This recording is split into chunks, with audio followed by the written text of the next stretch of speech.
אני אסבול, אני עשיתי, אני אעשה, אני אסבול ומלא, תח צדיקים יודו לשמך, ישבו ישרים את פניך. Teremos o toque do shofar em seguida.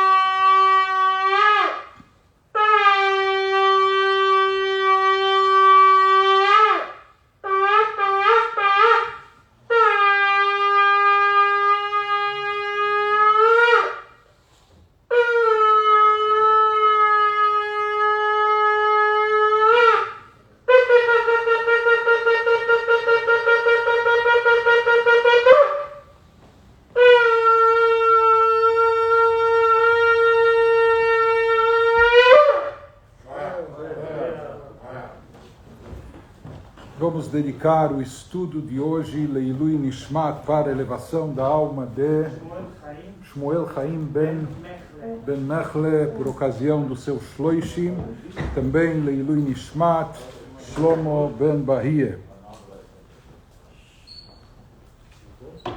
Está escrito que Megalgelim Schut Lidei Zakai, que a divina providência faz com que coisas boas aconteçam por intermédio de pessoas boas, ou em lugares apropriados, ou em momentos auspiciosos. Então existe um círculo virtuoso de coisas boas acontecerem em torno de locais e pessoas boas. Enfim, assim falam os nossos sábios.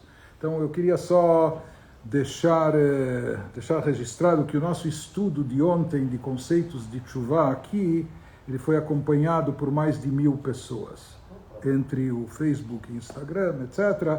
Então, que todos os que estão aqui que saibam que tem um mérito especial, que isso se alastra e tem um efeito multiplicador positivo e que Bezrat Hashem só traz coisas boas, brachot, para todos nós. Amém. Continuando com os conceitos relacionados a Teshuvah, retorno, arrependimento, nós vimos que o processo de Teshuvah, na sua forma ideal, é composto de 4 etapas ou 4 elementos. Nós enumeramos ontem, nós falamos que isso envolve a mudança de atitude na prática da pessoa, ou seja, interromper as coisas erradas que estava cometendo e adotar uma prática positiva. Além disso, arrepender-se pelo passado daquilo que foi feito de errado. Em adicional, também a confissão verbal dos pecados diante de Deus e a determinação, a resolução firme de não voltar a reincidir, a decisão que a pessoa tem pelo futuro, que daqui para frente tudo vai ser diferente. E nós trouxemos aqui dos profetas versículos que falam sobre esses 4 elementos, e ele continua nos elaborando esse assunto e nos diz que desses 4 elementos, os últimos 3 são necessários para retificar o dano espiritual causado às principais faculdades do ser humano. Na realidade, isso a gente já mencionou ontem, o primeiro e primordial de todos, o mais importante de todos no processo da Teshuvah é a mudança de atitude prática. Azivat achet bilvad. Nisso consiste a Teshuvah. Quer dizer, mesmo que talvez a pessoa não tenha se arrependido, não tenha sentido todo o remorso que deveria sentir por ter feito o que fez, ou mesmo talvez que ela não se aprofundou na decisão, na determinação de no futuro não voltar a reincidir, e essas coisas caminham juntas, não é? Assim como todo mundo que já tentou entrar numa dieta, num regime ou numa mudança de hábitos, etc., sabe? Que quanto mais consciente estiver do quanto é prejudicial para ele aquele tipo de comportamento, quanto mais consciente a pessoa estiver, e portanto arrependida do que fez no passado, mais forte vai ser a sua decisão e determinação pelo futuro. E a mesma coisa também a confissão verbal. Na verdade, a confissão, é bom saber, e nós vamos falar sobre isso mais adiante, é uma mitzvah à parte. Nós temos uma mitzvah na Torá, se uma pessoa cometeu um pecado, veitvadu et chatatam asher chatu. A Torá prescreve que a pessoa confesse esse pecado, confesse verbalmente diante de Deus, isso que nós fizemos agora na reza da tarde, naquele trecho, no parágrafo que a gente fala em ordem alfabética, achamnu, bagadnu, gazalnu, batendo simbolicamente no coração, como dizendo que nossas emoções nos levaram a isso, nós nos deixamos levar atrás dos nossos sentimentos, pulsos, enfim. E esse é o trecho abreviado da confissão. No dia de Yom Kippur nós temos trechos mais extensos, Al-Chet Shechatanu, etc. Mas de qualquer forma, isso é uma mitzvah à parte. O principal na tshuva consiste na mudança de atitude na prática, mas ele nos diz que essas três coisas adicionais, o arrependimento pelo passado, a confissão verbal do pecado, assumindo a responsabilidade, a culpa e verbalizando isso, declarando isso na prática, e a determinação pelo futuro, ele nos fala que isso, no processo da tshuva, ajuda e contribui para a retificação do pecado, para compensar aquilo de negativo que a pessoa tenha feito, e isso abrange as principais faculdades do ser humano, que é aquilo que no Tânia é chamado das vestimentas da alma, pensamento, fala e ação, que em geral os nossos atos, e aqui talvez um ato pecaminoso, ele envolve essas três partes. Então se diz que o arrependimento retifica os nossos pensamentos. Uma pessoa antes de pecar, ele pensou, cogitou, planejou e etc. Né? Então o arrependimento, que é algo mais de foro íntimo, sentimental, etc., ele vem retificar o pensamento negativo da pessoa na hora da transgressão. A confissão, que tem que ser verbal, ela vem retificar a fala. Como nós falamos, existem alguns pecados na Torá que estão relacionados à fala, maledicência, difamação, falar mentira, ou etc., falar mal do outro e outras coisas mais, ou às vezes mesmo quando a pessoa fala sobre o pecado que está para cometer ou que cometeu, etc., então a confissão, que é verbal, ela vem consertar e retificar esse lado da fala do ser humano que esteve envolvido em algo negativo. E a determinação do futuro de não rescindir, isso seria para a própria ação, ou seja, de mudar, cambiar as suas ações no futuro. Então isso seria o conserto, a retificação no plano da ação. Pois ele prossegue nos dizendo também que dentro desse processo e dentro dessas etapas de tshuva, ele nos fala que nós vimos que, além da mudança da atitude, o que vai consolidar essa mudança é o arrependimento, ou sentimento de remorso, ou pesar. Puxa, se lamenta e se lastima. Às vezes o nosso amor próprio faz com que a gente se sinta, a gente tenha a pretensão e presunção de se sentir perfeito e de se achar o máximo. E por isso, muitas vezes para nós é tão difícil admitir um erro ou admitir a culpa, uma responsabilidade. Nós, e mais ainda quando se trata de um caminho que a gente enveredou, de práticas que a gente adotou durante muito tempo, etc. Essa questão da pessoa se arrepender é um conflito interno, porque isso seria como a pessoa, inclusive alguns dizem que o significado dessa batidinha no coração na hora da confissão, em geral se faz... A pessoa não precisa socar o coração, isso é só um gesto simbólico. Mas se diz que nesse gesto que nós fazemos, o indicador está voltado para dentro, certo? Porque, em geral, quem é o culpado? Quem foi o responsável aqui? Certo? Em geral, a gente tem uma tendência de apontar um dedo acusador para fora. Quando a gente procura o responsável, o culpado, né, a gente sempre atribui a outro. Está no primeiro pecado da humanidade, quando Deus pergunta: Adão, como você foi comer do fruto proibido? Não fui eu, foi ela. Ela que causou isso, foi a mulher, não é minha culpa, entendeu? Então, isso é uma tendência nossa de autopreservação do nosso ego, do nosso amor próprio, Não é? A gente quer se considerar, a culpa não foi minha, é o outro. Talvez eu me envolvi, caí nisso, fui na conversa dele, dela, não é? Então se diz que na hora da confissão a gente tem o costume, quando a gente está com o punho cerrado, o indicador está voltado para dentro. Tipo, para de falar que o culpado é o outro, que você não é o responsável, acham no bagado. Não é? Isso é como dizendo, não é o outro. Se a carne foi fraca aqui, o responsável sou eu, é o meu coração, é a minha pessoa, não é? A minha responsabilidade. Então, se fala que isso é até o lado importante e muitas vezes difícil dentro do processo de tshuva, que envolve arrependimento e remorso e até pesar pelos nossos pecados. Ou seja, a pessoa assumir que sem desculpa e sem justificativas, né? E quando a pessoa sente isso mesmo, então, de fato, quantas vezes a gente entrou num mau negócio e entrou bem, só que bem ao contrário, não é? Então, muitas vezes, puxa, por que eu fui fazer isso? Por que eu fui me meter nisso?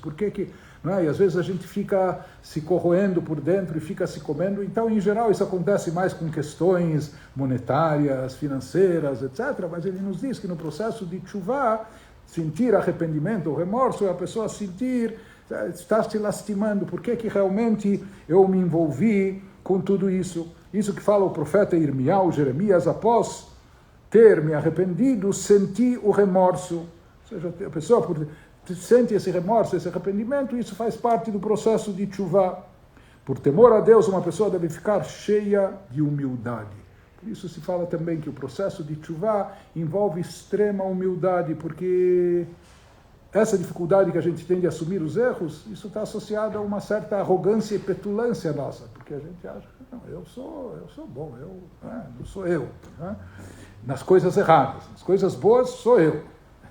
Mas, então ele nos diz que o Baal Tshuva, o penitente, é uma pessoa que assume uma postura, uma atitude de extrema humildade, uma pessoa cheia de humildade, porque ele reconhece os seus erros, reconhece, admite as suas falhas, admite que ele está longe da perfeição e etc., e sente o arrependimento de fato e tem até vergonha dos seus atos. Então eu não tenho do que me orgulhar ou que ostentar, muito pelo contrário. Ele sente essa humildade por ter transgredido os comandos divinos. Deve-se admoestar constantemente por ter pecado, como lamentou o salmista, e como David Amelach fala o rei David, naquele famoso salmo de número 51, que versa sobre tshuva. David Amelach fala, Bechatati negdi tamid, pois minhas transgressões eu reconheço, e o meu pecado está sempre diante de mim. Então a pessoa vê o pecado sempre diante de si, então ele sabe que ele não tem motivo de altivez ou de se sentir orgulhoso e muito menos arrogante, etc. Muito pelo contrário, quando ele se lembra e se conscientiza sempre das suas falhas, isso torna a pessoa humilde. E além disso, dentro desse arrependimento e remorso, mais do que isso, ele nos diz, quando uma pessoa se arrepende, ela deve experimentar uma profunda vergonha por causa dos seus pecados. A pessoa simplesmente deve se sentir constrangida, envergonhada. Puxa, o que eu fiz? Não é? Ter vergonha dos seus atos negativos. E assim, de fato, a gente lê no livro de Ezra, e eu disse, ó meu Deus, estou mortificado, envergonhado de levantar meu rosto a ti. Com que cara eu vou olhar para Hashem? Depois eu fiz isso, aquilo e etc. Não é? Pois os nossos pecados subiram acima das nossas cabeças. Quando a pessoa se conscientiza e se lembra e etc. Ele nos fala aqui uma coisa importante saber. A vergonha é um ingrediente importante para isentar a pessoa de punição pelo pecado no mundo vindouro. Uma pessoa que sente vergonha de atos negativos, quando a gente fala, bom, ter vergonha na cara, isso como a gente começa todo dia, slichot, lecha Hashem atzdaka, velanu boshet apanim. A gente fala, Deus é o dono, Deus faz tzedakah conosco, bondade, caridade, que Ele nos atende, nos recebe, nos acolhe, apesar de tudo, mas se diz que tem uma condição, Deus ele faz essa tzedakah conosco. Lecha Hashem tzedakah. O que nós devemos fazer da nossa parte? Pelo menos, velanu boshet apanim. traduzindo ao pé da letra, mas esse é o sentido, ter vergonha na cara. Ou seja, que pelo menos a gente, quando a gente vai falar slichot, pedir slichot, perdão, desculpas, etc., então que a gente se sinta constrangido, tenha vergonha, e se diz, essa vergonha, inclusive, está escrito nos livros. Pessoas que passam por situações de um vexame, ou às vezes até envergonhada em público, etc., trazido nos livros que isso, muitas vezes isso fere a pessoa, porque a pessoa se sente humilhada ou constrangida, ou às vezes em público, etc. E às vezes isso é como uma espetada, para não dizer como uma facada, não é? Isso fere o nosso ego, não é? Então os livros dizem que alguém que passa por isso é considerado um sofrimento expiatório. O fato da pessoa sentir vergonha, não é, de algo negativo. Então essa vergonha que ele passou serve para isentá-lo. Se ele tinha culpa ou contas a pagar, por assim dizer, então, pela vergonha que ele passou, ele fica isentado disso. Então aqui se diz que a própria pessoa deve sentir vergonha dos seus atos negativos. Portanto, a pessoa que fica envergonhada perante Deus nesse mundo é poupada da vergonha no próximo mundo. Todavia, então, mas aqui ele nos faz uma ressalva importante, isso ele traz aqui de fontes racídicas, místicas, ou até da Kabbalah, nos diz uma ressalva importante dentro do processo de tshuva. Tshuva envolve arrependimento, introspecção, inventário pessoal, autoanálise, e muitas vezes isso é um processo um pouco doloroso. Então ele diz, todavia é importante que a pessoa não afunde na depressão por causa do seu pecado. Diz, é importante tomar esse cuidado, então tem que haver arrependimento, mas é muito importante não cair na depressão por causa do seu pecado. Como os mestres racídicos disseram, durante muito tempo, até na história, no pensamento judaico, isso não estava tão claro, não se sabia disso, porque os livros, principalmente os livros clássicos de Mussar e da Idade Média, eram tão enfáticos nessa questão do arrependimento, do remorso, da penitência, etc., que muitas vezes isso acabava tornando o penitente uma pessoa não só extremamente séria, gancuda, mas até deprimida, depressiva, abatida, cabisbaixa, etc., até que cerca de 200, 300 anos atrás veio o movimento racídico e é sabido que os mestres racídicos diziam tem que tomar cuidado com essa artimanha do Yetzer Hara, do lado negativo. É uma armadilha. Eles diziam que por mais que talvez a gente não encontre explicitamente na Torá, dentro da lista das 365 proibições, que é proibido estar triste e deprimido, mas eles diziam, tome cuidado, porque onde a tristeza e depressão pode levar uma pessoa, o pior dos pecados não é capaz de levá-lo lá. E que muitas vezes essa é uma armadilha do Yetzer Hara, da inclinação do mal, que ela quer paralisar a pessoa, dizer, sabe o que? Você é um fiasco, você é um fracasso, você não vale nada mesmo. Você já falhou uma vez, você já se arrependeu outra, no outro Yom Kippur você se comprometeu, não, mas está vendo, falhou. Sabe o que? Não adianta, você é um caso perdido, e sabe o que? Perdido por 1, perdido por 10, né? Se um time perde o jogo por 1-0 ou por 7-1, na tabela é o mesmo. Então, sabe o que? Então, pelo menos deixa eu aproveitar a vida aqui, já que está tudo perdido mesmo, e daí a pessoa cai no autoabandono espiritual. Então, isso se fala que isso tudo é levado por essa depressão, por essa melancolia. Por isso ele nos diz, deve haver um arrependimento, mas a pessoa não deve afundar nisso. Tem que saber qual a medida certa. É importante que a pessoa não afunde na depressão por causa do seu pecado. Pelo contrário, na verdade, o contrário. O verdadeiro sinal, evidência de uma tshuva verdadeira, correta, porque tshuva é retorno. Então isso implica na pessoa estar até alegre e feliz. Imagine alguém que estava correndo risco de vida, ou alguém que estava numa situação de alto risco, de perigo, de ameaça, etc.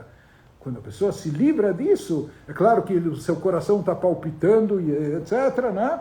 Mas, no final das contas, quando ele se livra dessa situação, isso deve trazer a ele muito conforto, muito sossego, muita paz de espírito, até alegria. Graças a Deus, Baruch Hashem, escapei desse perigo, desse risco, salvei minha vida. E assim deve ser em termos espirituais. Por isso, a verdadeira evidência que a pessoa está num processo completo de tshuva, se caracteriza, no final das contas, mais do que o arrependimento que passou, mas pela alegria do caminho que ela adotou agora, justamente por ela ter saído, escapado daquilo que é mal e negativo e ter adotado agora o caminho que deixa ela próxima de Hashem, de Deus. Pelo contrário, a pessoa deve se regozijar, sabendo o quanto Deus está disposto a perdoá-la. Mas ainda como alguém ganhou na loteria, imagina, ele estava devendo lá no banco, talvez até milhões, né? E de repente ele tem a sua dívida perdoada. Isso deve ser tem motivo de alegria, né? Isso é uma coisa fabulosa. Isso que ele nos diz também, ainda evocando o rei David, naquele mesmo salmo de número 51, esse é o significado da oração do rei David, quando se arrependeu e suplicou. David Amelach pede a Deus, cria um coração puro para mim. Como Deus, me faz um transplante de coração, por assim dizer. Se até agora o meu coração estava meio contaminado com coisas más, então me cria um coração puro, renova em mim um espírito correto. Não me jogues para longe da tua presença e não tires o teu espírito sagrado de mim. Pelo contrário, David Amelach conclui pedindo a Deus, devolve-me a alegria da tua salvação e deixa que um espírito desejoso, um espírito de regozijo me dê apoio. E assim deve-se concluir o processo de tshuva da pessoa, sempre com alegria. Vamos ter um cálice grande na sequência. Rabbi Hanan ben Akash omer atzah kadosh baruch hu lezakot et Israel lefichach qidma lahem Torah u'mitzvot shneimar Adonai chofetz u'man tzipno yagdil Torah ve'yadir Kadish grande. Yikara v'kadash ben Abba Amém. Yalad yivrach yivkeh ve'avir machumeh yatzlach v'karet v'shiver Amém. v'chayechom v'chayechom et Israel v'davar alav v'zman karim v'du amen. Amém. Yehi shemer Abba mevarach l'momel maya yitbarech.